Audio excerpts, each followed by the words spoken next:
Rafa Márquez. Y sale el capitán mexicano en la devolución para Rodríguez. Ahí está el Maza. Envío largo por arriba, Ron Blar. La pelota le va a quedar para que la gane con el pecho y la baje y la mata y dispara. ¡Golazo!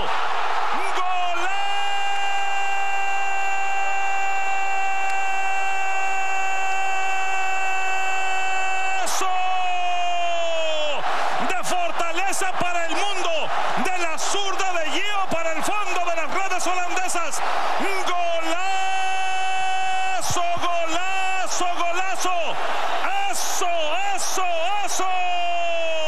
A todo pulmón, la obra de arte sale del botín izquierdo inmaculado de Gio dos Santos. Le gana México a Holanda en octavos de final, 1-0.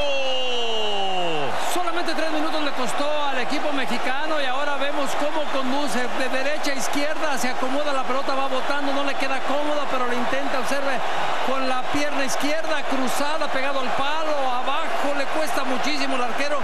Klisen se lanza, no llega la pelota, le queda muy lejos, colocada a 3 minutos, insisto, México adelante, la reacción naranja.